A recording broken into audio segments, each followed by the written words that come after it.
How's everyone doing? It's myself, Jeff Black. I got Brandon Nick Cruz, beautiful, sexy, brilliant as always.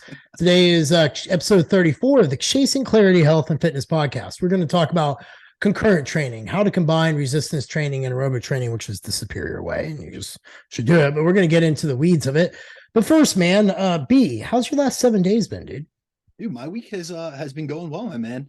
This past week, weekend, I took some time and I traveled upstate to go out to dinner with a group of friends of mine, and it was a really nice thing. I don't take a lot of time to myself, to be honest with you, and you very well know that. I damn well know it.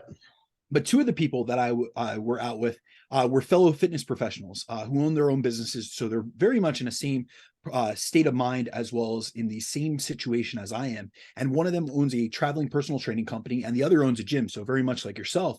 And it provided me with a reminder of how important it is to surround ourselves with others who not only understand our passions and share it, but they're also in the same headspace in terms of having a growth mindset and like that future focused vision, because there's so many people that we encounter on a daily basis, even within our own industry.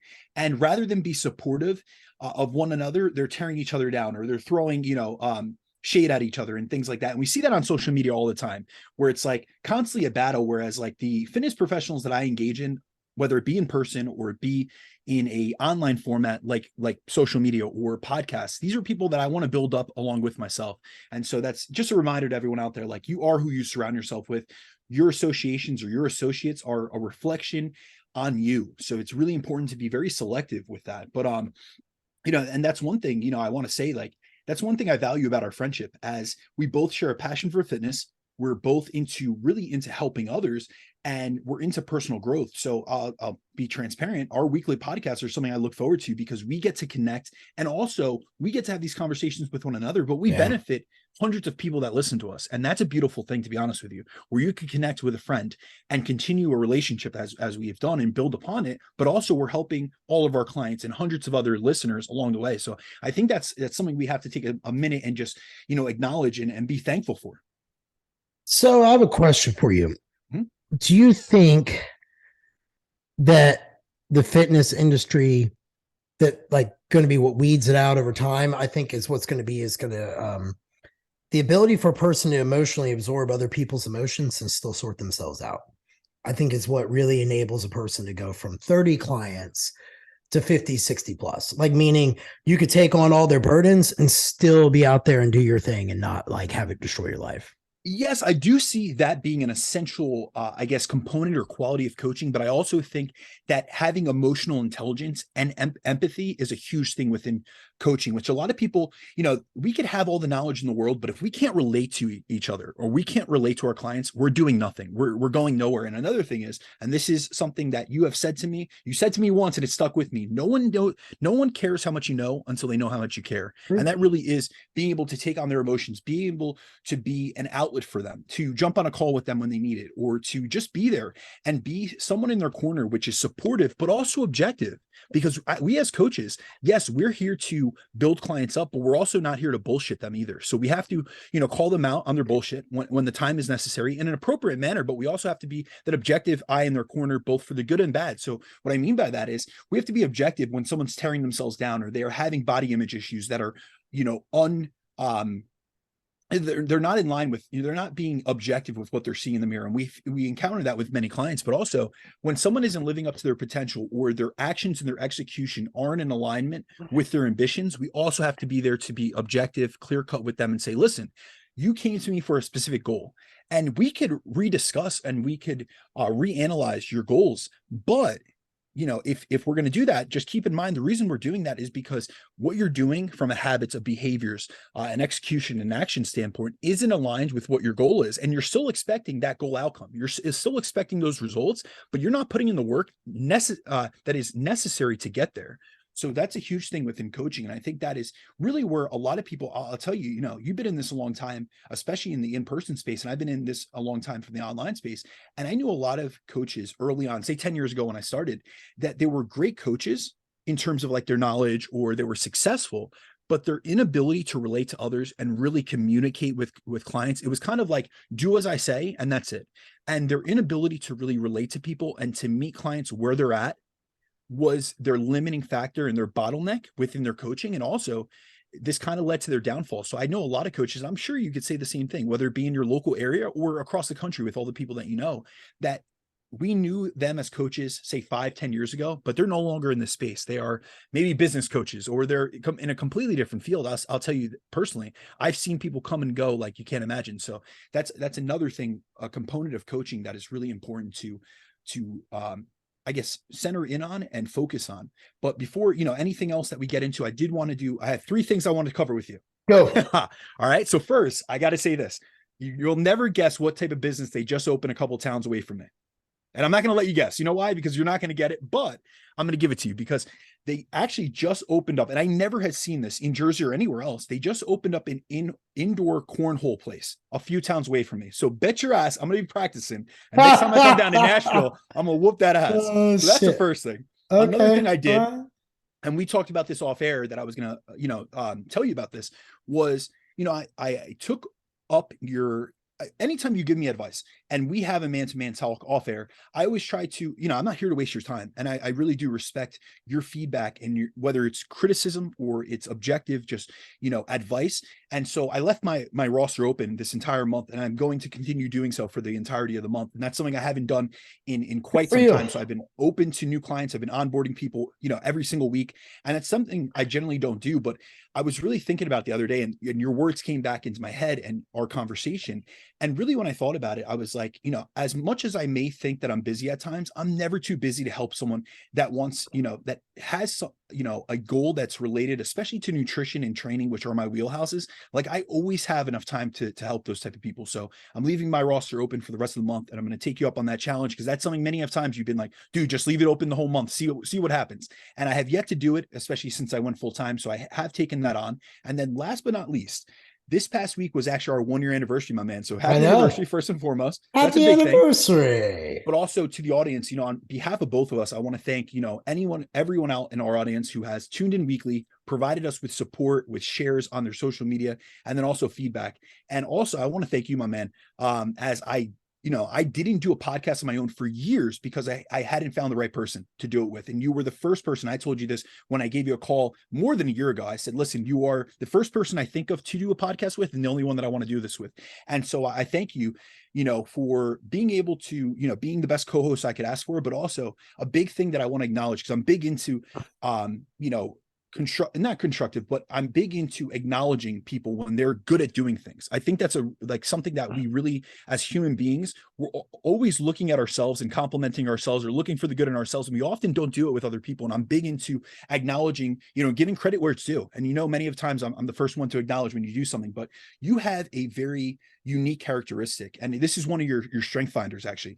And it's being able to bring out the best of those in your circle. And you do that for me on a weekly basis. And you help bring out knowledge and application and an ability that I'm able to disseminate information because you help me do so. And we're able to help so many people. And really, when it comes down to it, we've been able, together, separately, we're able to help a lot of people, but together we're able to help more people. So I thank you for that. And, I'm looking forward, first of all, happy anniversary. And then second of all, I'm looking forward to everything that's to come, my man.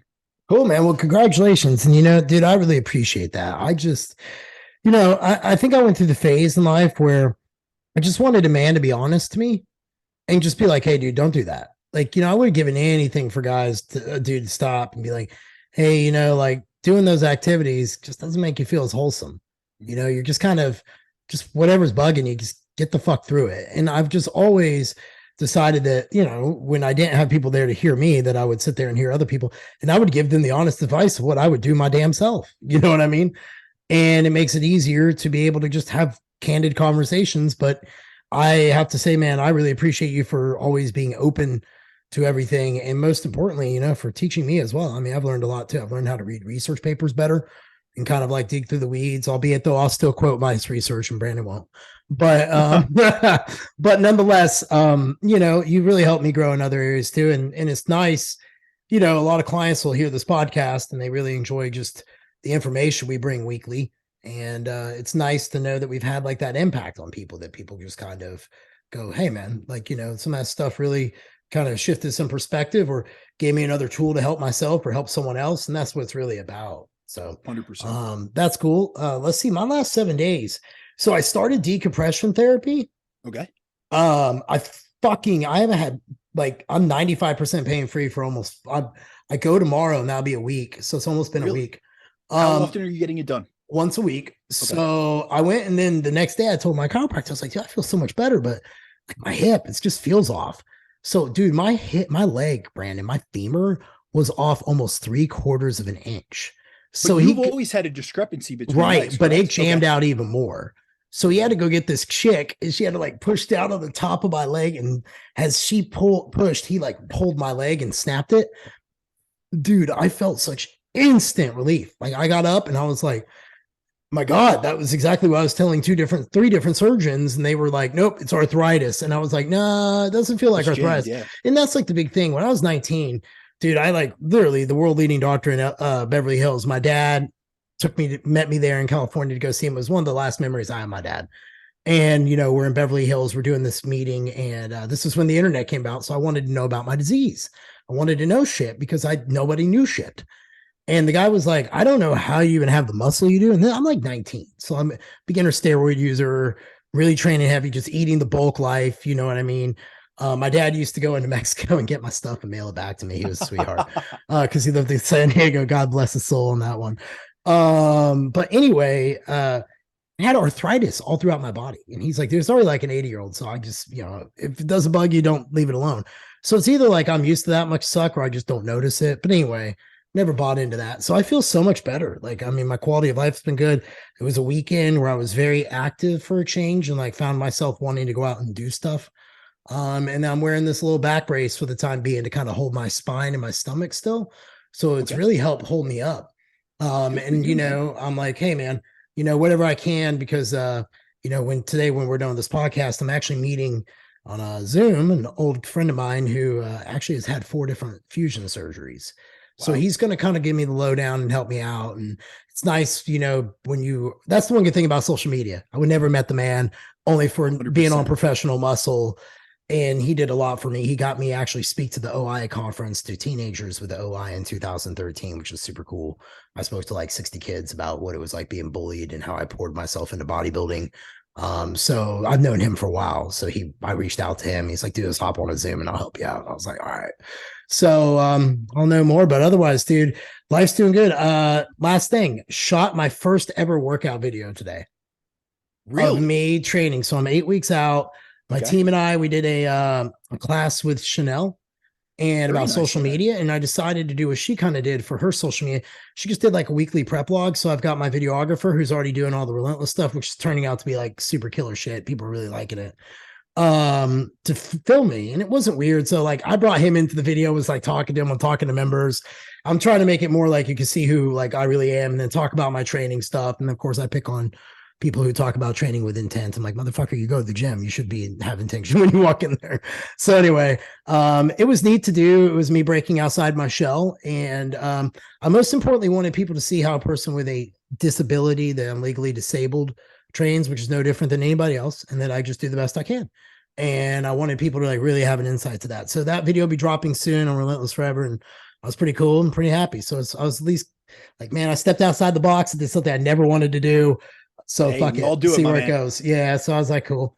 So with that being said, man, let's roll into this baby. Let's do So it. we've been talking a lot about like longevity and different things. So we figured we pivot into the concurrent training and how to combine resistance training and aerobic training. So we've already talked about this as a superior method for longevity, but it has its merits in so many other things.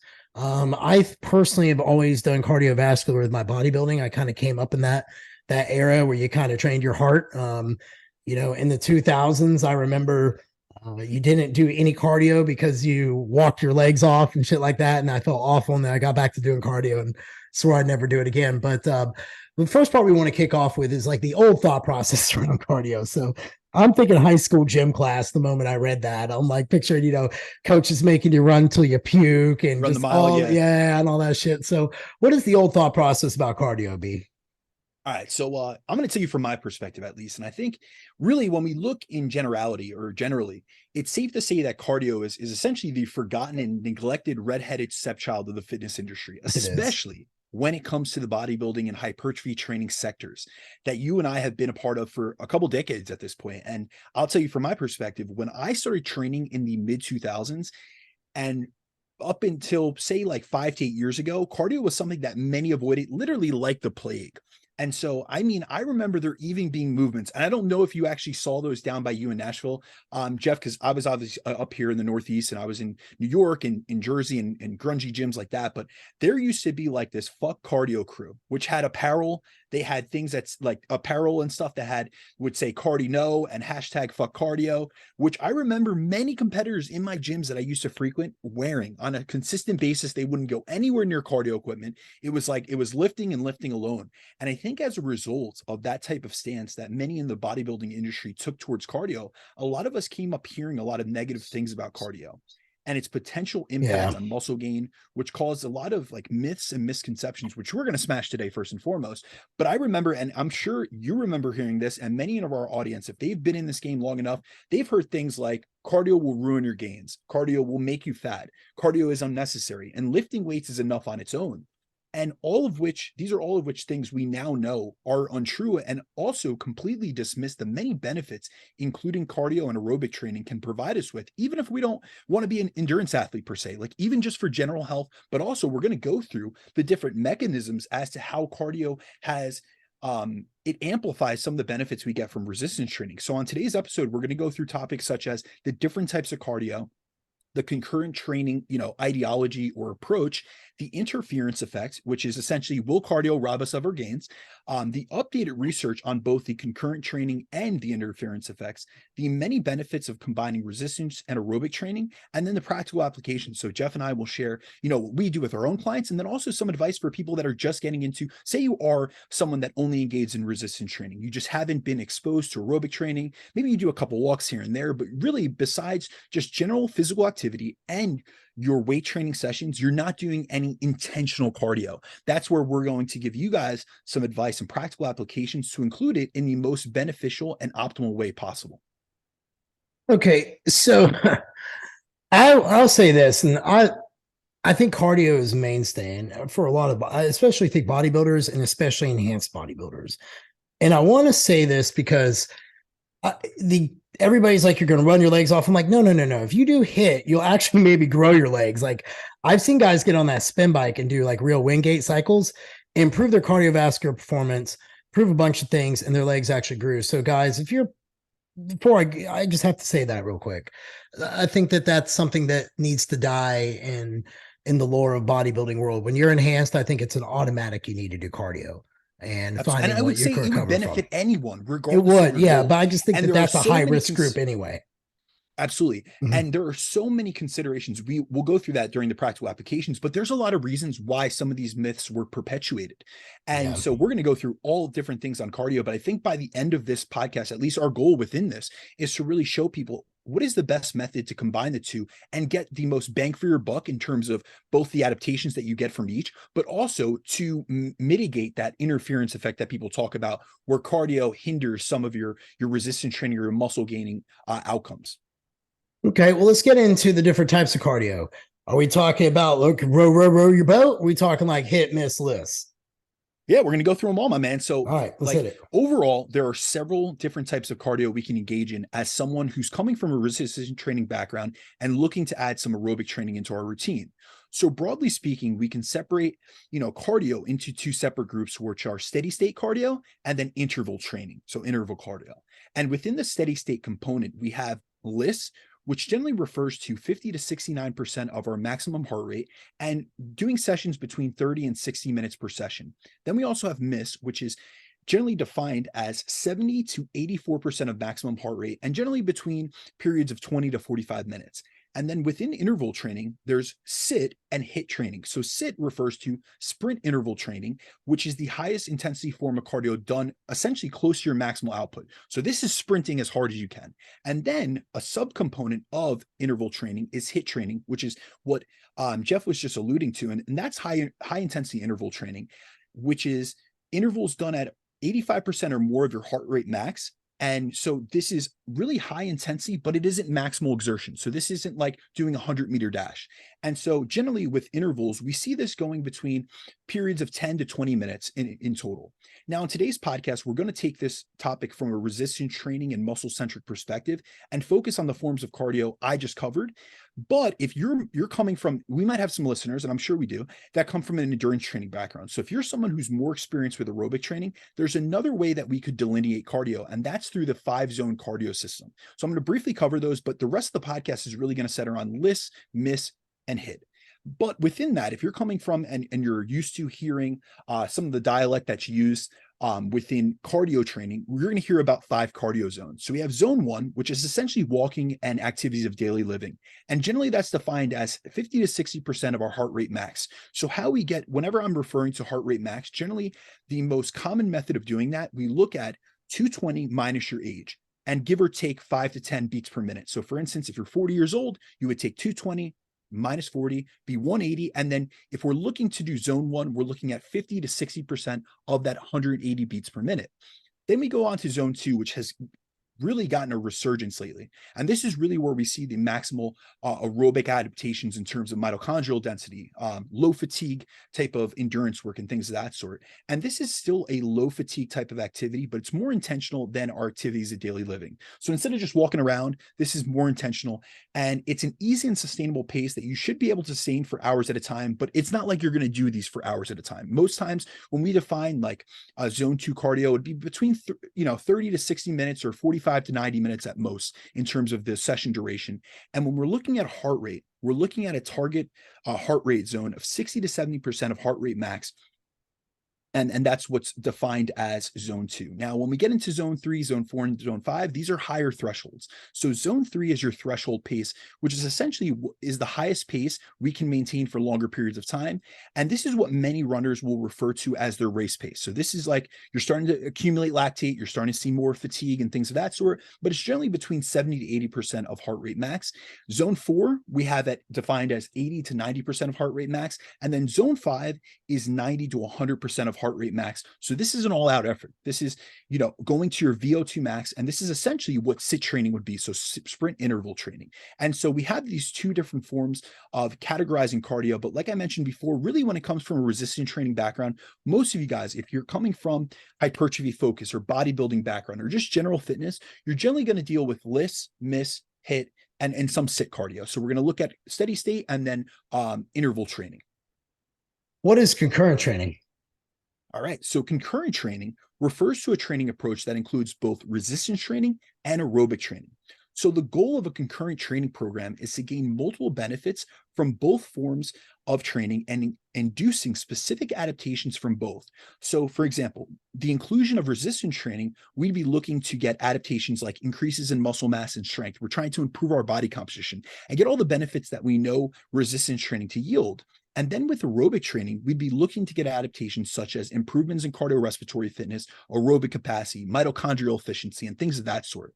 And within a concurrent training program, we will be using different energy systems and substrates to fuel these activities. So, for example, with resistance training and aerobic training, they're essentially lower and moderate intensity forms of steady state cardio utilize different energy systems to fuel each activity. So when it comes to resistance training, this is an anaerobic activity, meaning that it relies off anaerobic glycolysis and the breakdown of glycogen to fuel this higher intensity form of training. Whereas when we look at cardio, especially forms of cardio that aren't high intensity in nature, these are aerobic activities that rely off of aerobic and oxidative metabolism, where fat is the main fuel source. And so by incorporating both forms of training into our routine, we're able to hit on both energy systems. And we're essentially able to get a program which trains both the anaerobic system and the aerobic system. So that's also going to promote, we're going to go into the benefits later, but that's going to promote metabolic flexibility because like I said, you're utilizing different energy systems, but different energy systems utilize different energy substrates. So we're switching between, fatty acids oxidation and then glucose oxidation.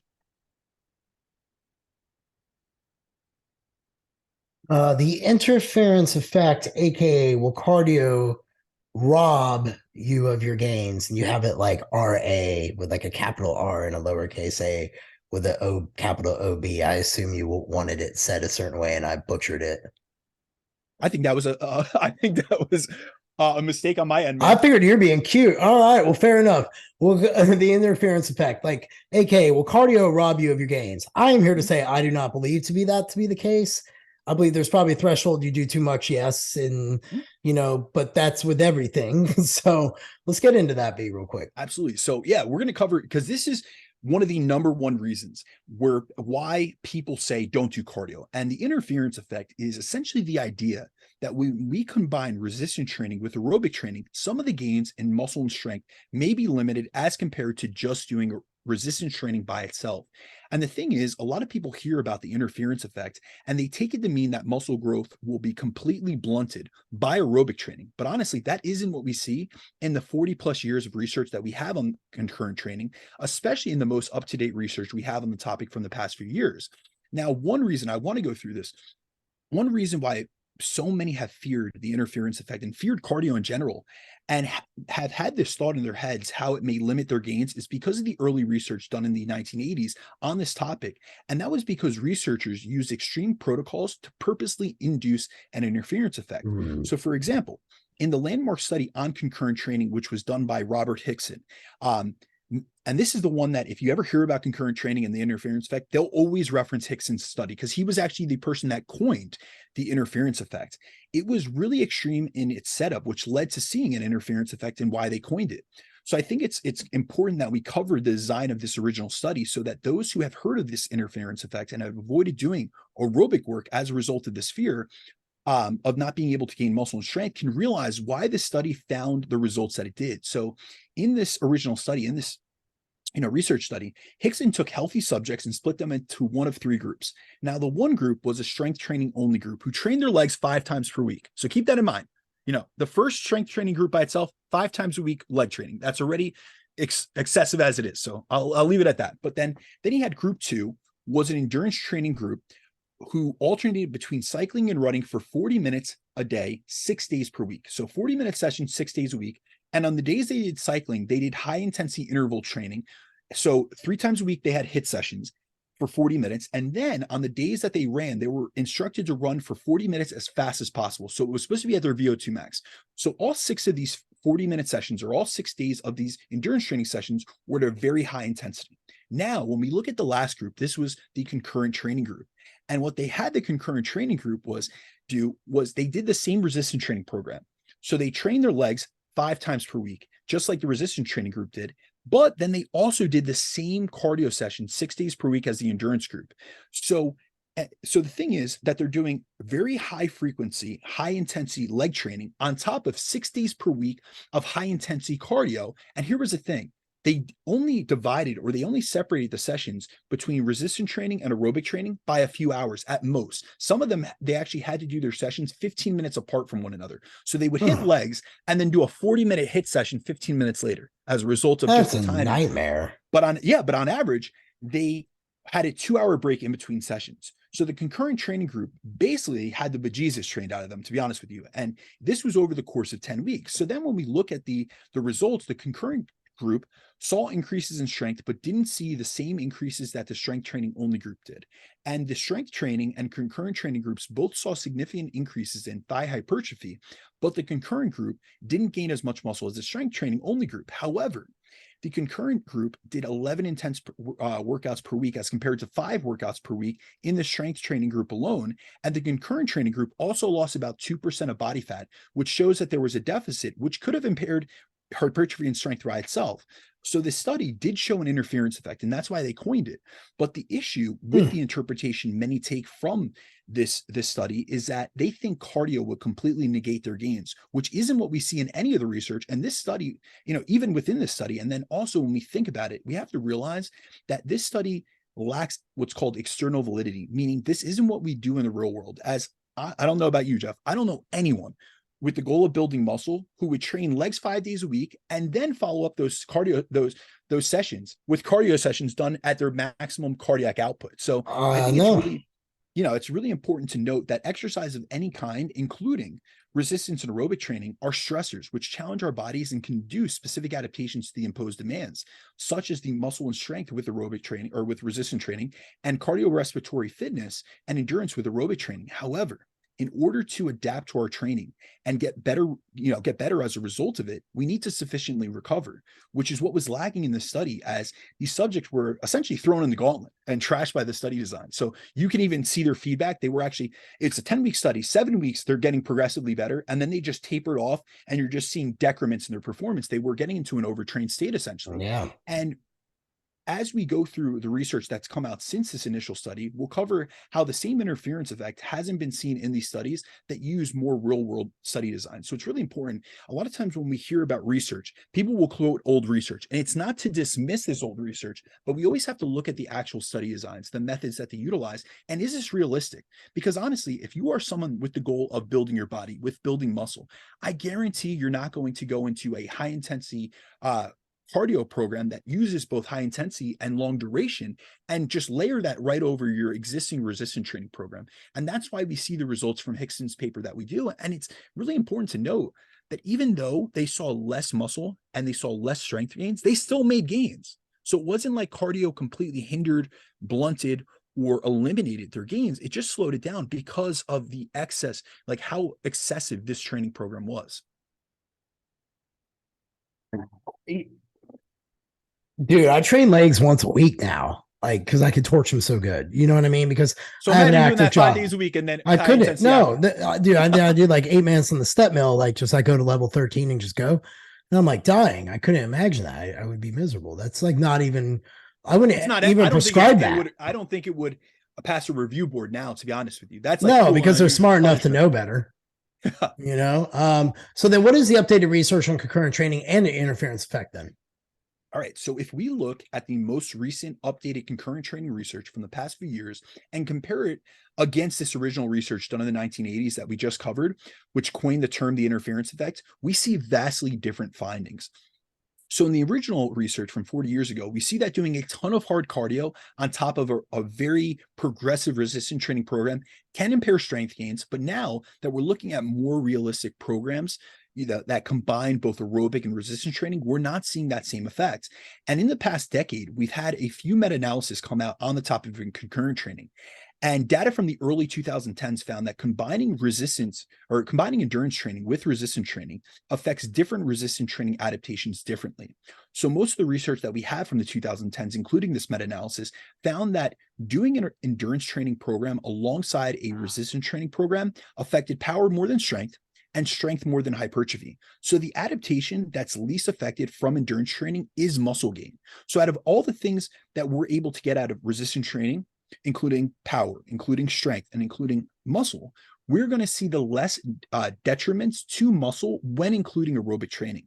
So for example, in the meta-analysis done in 2012, they found that when comparing the lower body hypertrophy in a group doing resistance training alone versus doing resistance and endurance training together, the concurrent training group experienced slightly less muscle growth in the lower body, but it wasn't a significant difference. And in any other parts of the body, when they were comparing upper body hypertrophy, they didn't see the same effect. So it is muscle group specific. So if you are doing, say, cardio of the legs, you're doing cycling, it could slightly impair muscle growth, but it's only in those specific sites, so only in the legs. And we also have to realize that the confounder to these results from this 2012 meta-analysis is that those in the concurrent training group lost significantly more body fat than those in the strength training only group, which means they were in a large deficit, which could have impaired hypertrophy on its own, as we know that unless you're like new to training and you're essentially a newbie, you're not going to gain a ton of muscle in a calorie deficit. So even though they were resistant training, they were in a deficit, so it was impairing their ability to gain muscle. So we would see that even if someone was in a dieting phase without any cardio included. However, as science and research has evolved over the years, we have more data that teases out the effect of concurrent training. So for example, we have a recent systematic review and meta-analysis on concurrent training that was done last year by Schumann et al. And I think this is the best example of how the tides have turned in terms of concurrent training research and the interference effect, because now we have more advanced methodology. We have much more insight and information on the topic of concurrent training and the interference effect. And now we're really able to tease out what is really being impacted by combining strength training with aerobic training. So this meta-analysis looked at the compatibility of concurrent aerobic and strength training for skeletal muscle size and function. And they found that concurrent aerobic and strength training does not compromise muscle hypertrophy and maximal strength development. However, they did find that explosive strength gains may be attenuated. So peak power would be diminished, especially when aerobic and strength training are performed in the same session as compared to when sessions were separated by at least 3 hours. So these results appear to be independent of the type of aerobic training, the frequency of concurrent training, the training status. So, if the person was new, intermediate, or advanced, and their age. So really what we see from this is, as the research has gotten more and more extensive, as we've done more of it, we see less of this this interference effect, because we're utilizing smarter study designs. We're utilizing more realistic programs like a coach like you or I would program in. And so we would never put, like in the Hickson study, we would never have a client train legs 5 days per week and then do a high intensity cardio session immediately after. We wouldn't be That's employed. stupidity. Exactly. Yeah. And so now that we're looking at the most up-to-date research, we realize that it's almost like, I'm not going to say the interference effect is gone, but it's been highly diminished because we're getting smarter with our programming, we're getting smarter with our study design, and we're looking at more realistic research. Yeah. Yeah, I will say that's like some of that stuff just isn't logical when you read some of those studies. I'm like, obviously none of these people have ever stepped foot in the gym and done that. I'm like, they just hypothesized, I wonder what this would be like. Fuck it, let's try it. It's interesting because the reason we have this initial study by Hickson, looked into concurrent training and termed that interference effect because he was a high level power lifter, and he actually went to go do his postdoctorate with a very famous exercise physiologist who was an endurance runner.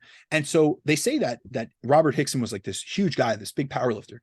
And when he got on campus to do this postdoctorate work, it was with a doctor named John Hallozy, which is really famous. I think he was actually the person that, when I look back into the research, he was the professor or the researcher that found that aerobic training upregulates mitochondrial biogenesis. So he was the one that discovered that 50, 60 years ago. So he's very renowned within endurance training and aerobic training. However, the story is that Hickson wanted to get him good with his new professor, his doctorate, professor. And so he started going on runs while doing powerlifting with, Dr. Hallozy. And what he found was he was not gaining strength as readily as he had previously. He was also dropping weight and things of that sort. So there's all these confounding factors. And that's why when he got his own lab, that's what he started looking into and studying.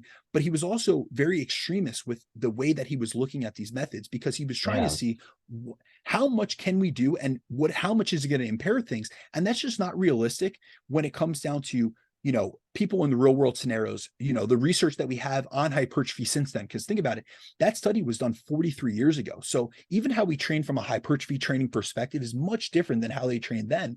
And so it's really interesting to look back on these study designs, because a lot of times I'll hear people within our space say, don't do cardio because of the interference effect. And they're like, they'll say, oh yeah, Hickson et al. And they'll quote this study, but they've never fucking read it, because you have to pay for the actual PDF to get it. So that's the first thing. And second of all, they don't know the study design. So they're quoting this effect. However, they're not realizing none of your clients and yourself are doing the protocol that actually induced the interference effect. And so there's so many confounding factors. And that's really why when we look at research, it needs to go beyond the abstract. I 100% agree with you. What is the benefits then of combined resistance and aerobic training? And definitely not any of those Hickson studies, I guess. All right, you almost spit your drink up. That was good. I know. So we know that resistance training does have benefits on our metabolic health, which improve our cardiovascular system, but it isn't due to improving aerobic capacity as much as cardio does. So when we look at resistance training, this improves metabolic health by improving insulin sensitivity, increasing glucose uptake, decreasing fat, and increasing muscle mass, and improving cholesterol levels. So we do see health effects from resistance training by itself, but they're not the same benefits that aerobic training provides us with, which is why we should be doing both and include both into our training routines to get the best of both worlds, essentially, as combining resistance training with aerobic training can provide us with many benefits, such as increased muscle mass, strength, muscular endurance, and muscle function. It can help with reductions in health markers, such as our resting heart rate, our blood pressure, and our blood lipids. It increases insulin sensitivity and glucose disposal, leading to better blood sugar management. It increases, substrate utilization, nutrient partitioning, and metabolic flexibility. It also lowers our risk of chronic diseases and all-cause mortality, which is something we just covered in the last few podcasts. We know that combining the two can improve body composition, because with resistance training, we can build muscle mass, but then also we can use aerobic training as a way to increase energy expenditure and essentially be able to induce a greater deficit without actually taking away more food. We get better function and capacity. Like I mentioned, it's going to increase energy expenditure. So it's going to give us an ability to eat more food while maintaining a good body composition. And it's going to help with weight loss and greater weight loss maintenance. And that's something that's teased out in the literature, that having a high level of steps and aerobic activity is one of the number one predictors of long-term weight loss maintenance. And so these are all huge benefits, but also anaerobic training, in addition to our current resistance training program, is a great way to build more mitochondria and improve both our energy and our ATP production, which has so many benefits that many overlook. So realize that aerobic training has many benefits that independently improve our resistance training, such as allowing us to be able to do more reps per set, improving our recovery in between sets, and allowing us to experience less cardiorespiratory fatigue during intense sets of resistance training. It's going to help us recover our heart rate in between sets quicker.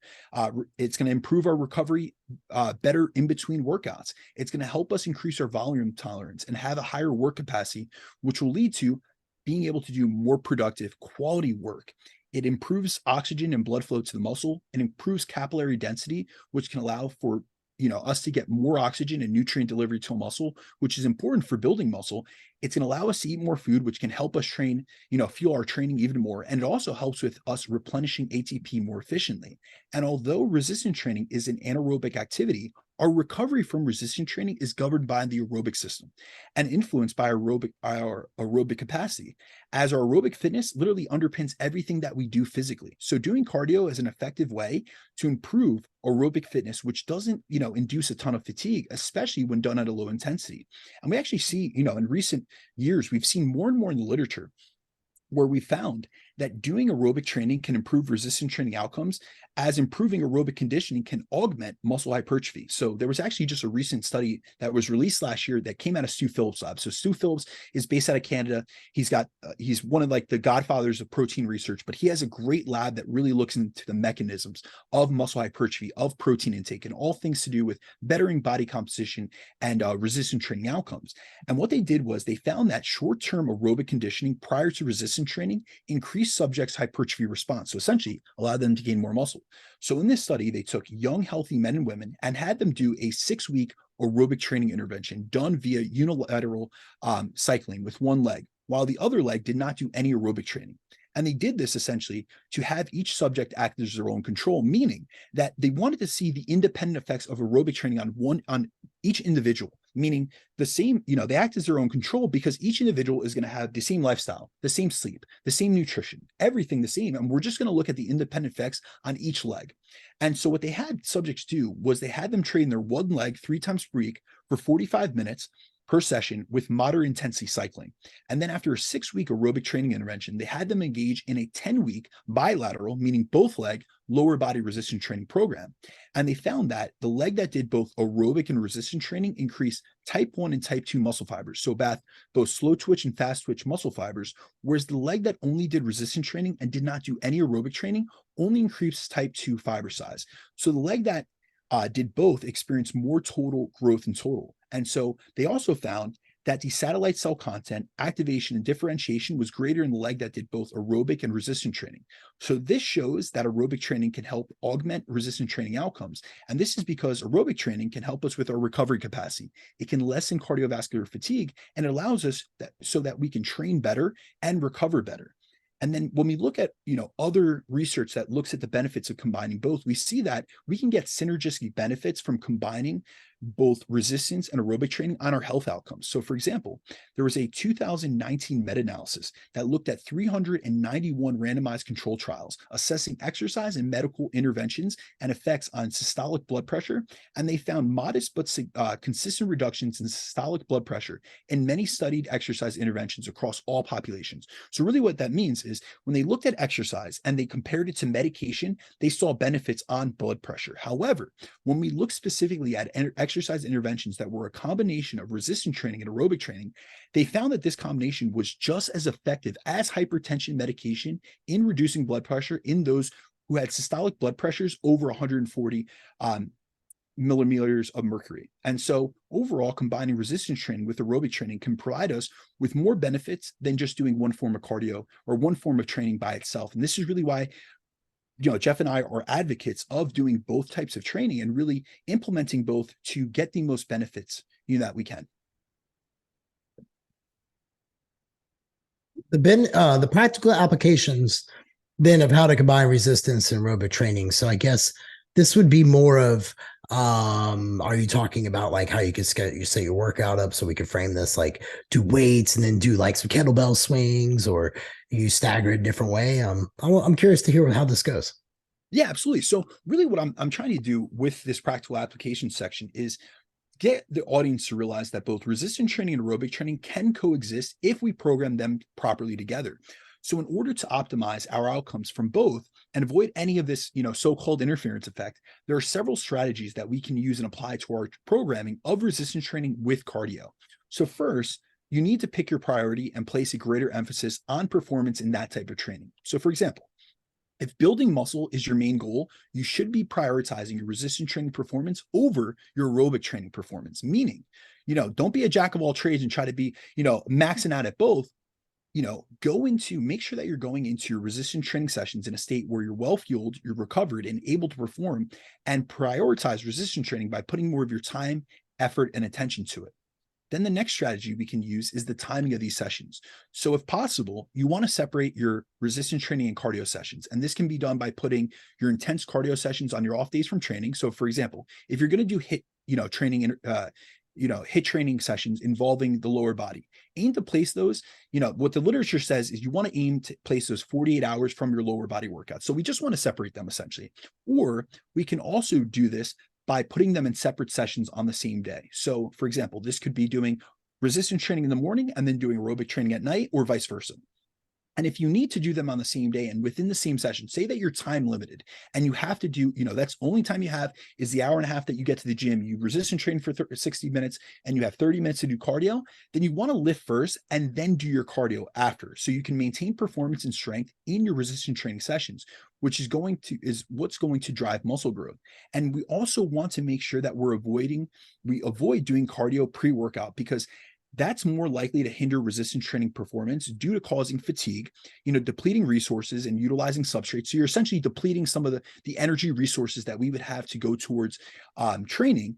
And essentially now they're not available for your resistance training session. And we also have research that looks at the timing of resistance training and cardio to find what yields the best outcomes. So for example, there's a 2016 study that took 42 young men and split them up into 4 groups to see the effects essentially that different timing strategies and placements of resistance training and cardio training had upon resistance training outcomes.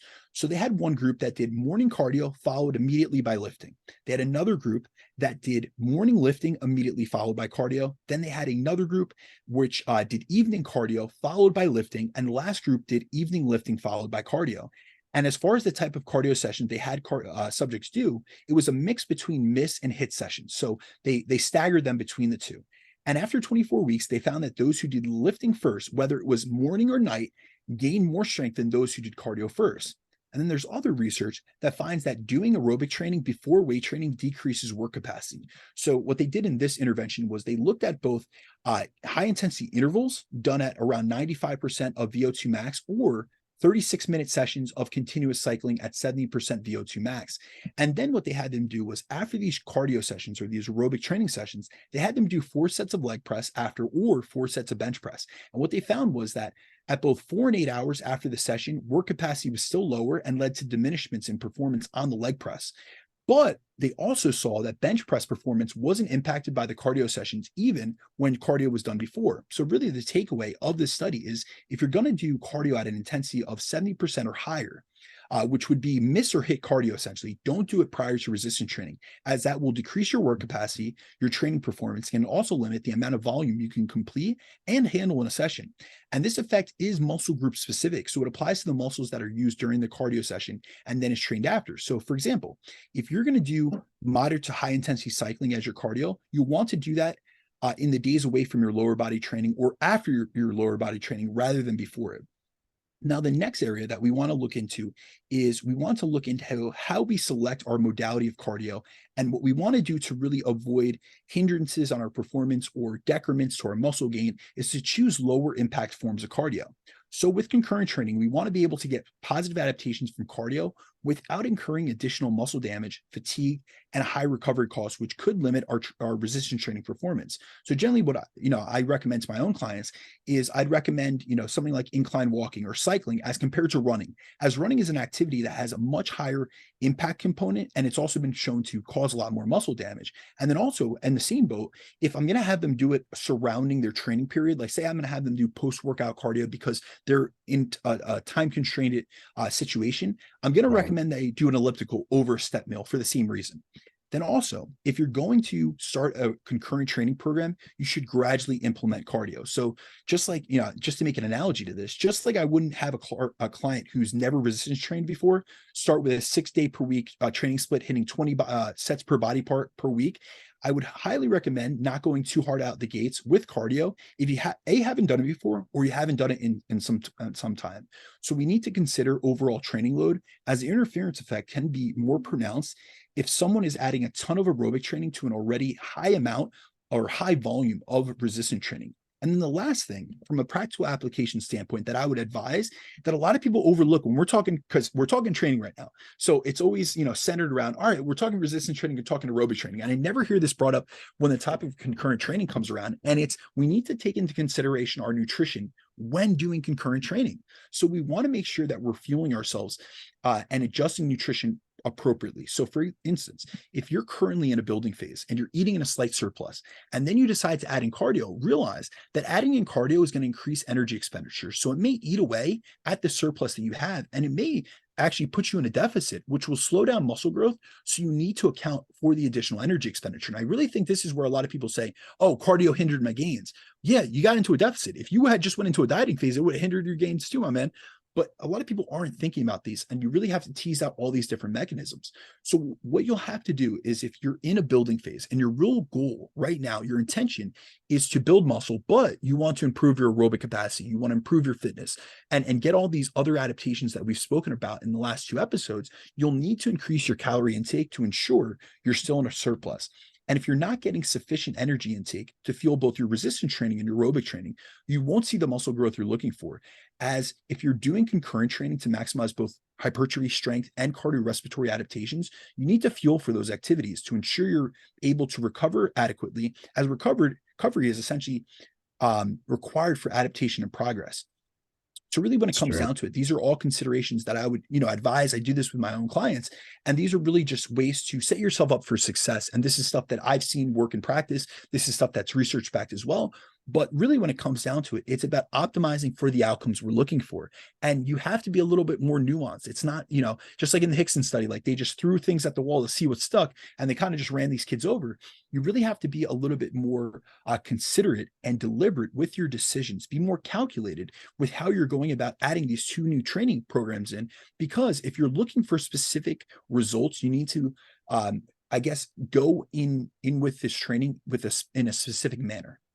I think those are some really good points, man. And I really liked how you kind of brought it all together and brought it to a point so people could be able to differentiate and then understand the effects of the combination combined.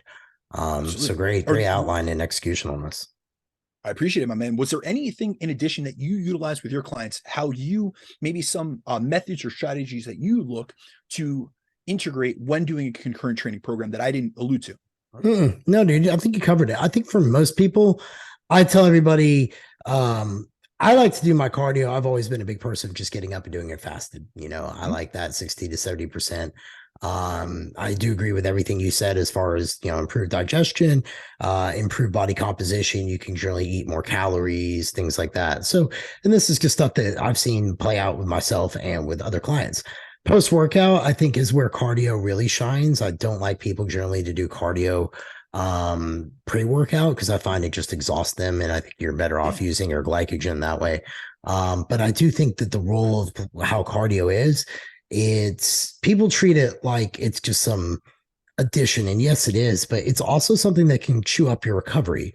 So you have to treat it very similar to how you would treat working out. And if you pay attention to the overtraining of that and the boredom of that, then I would tell you to do the same thing with your cardio. And that's probably where concurrent training could really come in. But I think hopefully that this was an episode where people could take away the benefit of having it and then making it really work into their lifestyle, because it's really a 1 + 1 = 3 kind of punch. 100%, my man. So just to wrap this all up, really when it comes down to it, the vast majority of you guys out there, you train with weights and stuff, you don't have to worry about the interference effect. So if that is that theory of losing muscle or hindering your muscle gain has been what's kept you or held you back from including cardio, realize that unless you're like a power lifter that's looking to run a marathon, the interference effect isn't, applicable to you. But if you are a bodybuilder, you're a hobby builder, or just a lifestyle client who's a lifting enthusiast, and you're including a few low intensity cardio sessions per week to expend some calories and improve your health, cardio is very unlikely to interfere with your muscle gain pursuits. So if you want to become fitter, you want to become more resilient, you want to be more well-rounded athlete, I really suggest, and I know Jeff backs me on this, in implementing and including some forms of cardio within your resistance training program and really reaping the benefits. And we would love it if you guys out there are someone that has listened to our content before, or you are someone that has really been locked in on resistance training and muscle building and any of these other outcomes. And after listening to this podcast, you decide to implement more cardio, let us know the results you get. Let us know the benefits. Really think about it, like give it some time. Let these adaptations, induce these adaptations, give it enough time to actually get the benefits from this inclusion of cardio into your training. But I'll tell you personally, and I've gotten this feedback from many clients over the years, they feel like they're less winded, especially in high rep sets. So now cardiorespiratory fatigue isn't a limiting factor. So for instance, when I have someone do sets of 15 to 20 on a hack squat, I'm really brutalizing them with that. They're no longer failing in that movement due to a lack of cardiorespiratory fitness, but rather because the target musculature, so the quadriceps, are hitting failure and fatigue. So they're hitting all those high threshold motor units. And really what we're getting is muscular fatigue rather than systemic fatigue. And so within that, you'll notice that your recovery, even just from a respiratory standpoint, so just your heart rate getting back down to baseline, and also your breathing rate. Like there's a lot of times I see guys that are heavily muscular and they have great physique, so you would think they're really fit, but you see them do, a compound movement, bent over rows, and they're huffing and puffing in between sets like they can't catch their breath. That's a sign that you may be muscularly, fit in terms of from a bodybuilding standpoint, but you're lacking aerobic fitness. And like I said, aerobic fitness underpins everything. So if you're someone that bodybuilding is a big component of your life, but realize it's not your life, it's not your career, and you have friends, family, a spouse, you have kids that you want to be able to run after, play with, and do things with, realize that this aerobic training is really going to tie in to those activities, daily living, and help you live a more robust, more fulfilled life. 100%, dude. Coming from a legally disabled, crippled dude, you guys are soft ass pussies. 20 to 30 reps is where it's at for legs anyway. So with that being said, B, where can everybody find you at, man? Absolutely, guys. Yet again, thank you all for listening. Feel free to like the show, subscribe, as well as share it. We always appreciate that. But you guys can reach me at @BrandonCruz_ on Instagram, or through my email, which is bdacruzfitness@gmail.com. Jeff, tie us up, my man. Oh man, I can be found at Jeff Unbreakable Black on Instagram and Relentless Forever on YouTube. So, awesome. Dude, it was a good one, man. I look forward to it. Another year. We got one more to go, year two. Well, I mean, who knows how long we'll go, but we'll be going for a long ass time until you move to Nashville, then we could go live and do like an actual real setup. We'll build a podcast studio. No, we should. I mean, I'd love to do that. I think that's legit. I think that's smart to do. But anyway, well, have yourself a good day, man. You too, man. Peace.